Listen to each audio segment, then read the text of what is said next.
Welcome, ladies, gentlemen, and all you lovely chaotic neutrals. I'm Ed with the Dragons and Diatribes podcast, and this is Homebrew Support.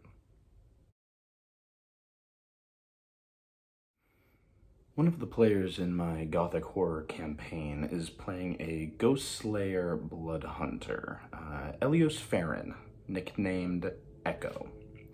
Echo is a half-elf who was attacked by a ghost as an adolescent. His family was slain, and he was barely saved by the man who would become his mentor and teach him about fighting the powers of darkness. The attack left Echo severely scarred. Not only was he wounded physically, but he was also changed physiologically in certain ways.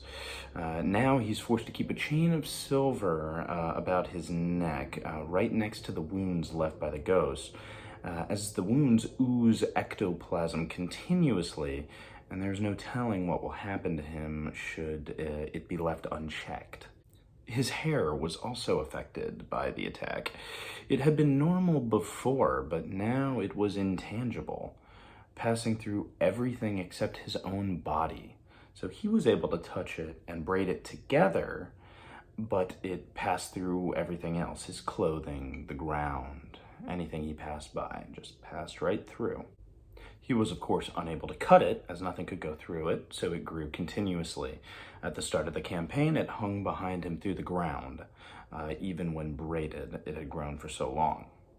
Part of Echo's search, besides a drive to kill creatures of the night that had cost him so much, involved finding a way to cut his hair and symbolically gain control over what was trying to take him over. His search led him to the party, and their adventures began. Their journey led to the monastery of Ethelred the Moondrowned. If any of you have already watched my video on the Pyromancer, you'll remember some of the details of this location. It is run by an order who serves the goddess of the moon, Selenia. They are dedicated to healing, especially healing those who have suffered mentally. They help those with PTSD from evils done to or by them, and they help those who have gone mad through magical means, rehabilitating them so that they can return to their normal lives or try to right the wrongs they have done. The principio of the monastery, the analog for an abbot, was named Arthur, an extraordinarily kind and gentle elderly human man. He immediately saw the darkness behind several of the players and offered healing in the ways he could. He shocked Echo because for the first time since the attack that had stolen his family, someone was able to touch his ghostly hair, and Arthur offered to cut it for him. Not only did he offer to cut it, he also offered to teach Echo the means to cut it himself. When the time came for the haircut, Arthur produced a sliver of moonlight, almost as if he was holding a crescent moon crafted from gentle white light, and used this to cut the hair.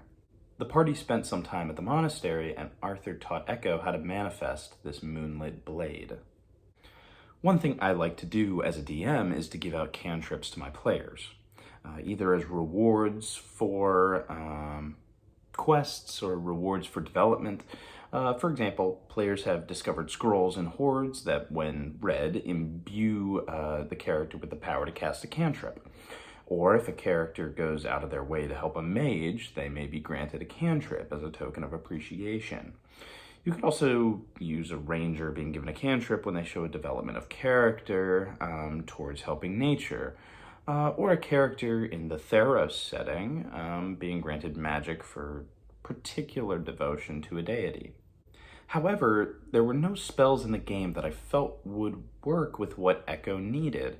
In terms of flavor, I needed something haunting and mystical. It's being taught by a servant of the goddess of the moon, so I wanted an element of moonlight in the flavor of the spell. It also needed to cut his hair, so it needed to be a blade of some kind, or at least manifest something physical. In terms of mechanics, I needed something that was not too strong so as to overshadow other spells that already existed.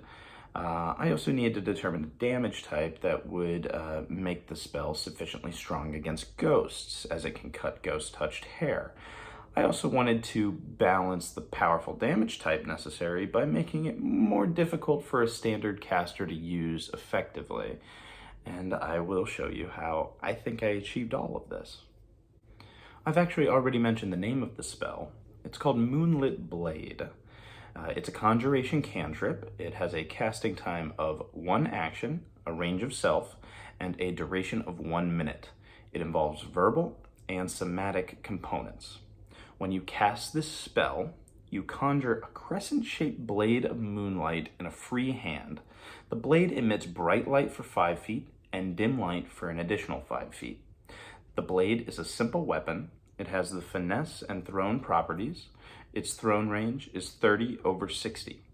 You can either make a melee or ranged attack with this weapon as part of the action of summoning it, and it deals 1d8 plus the player's dexterity or strength modifier of radiant damage.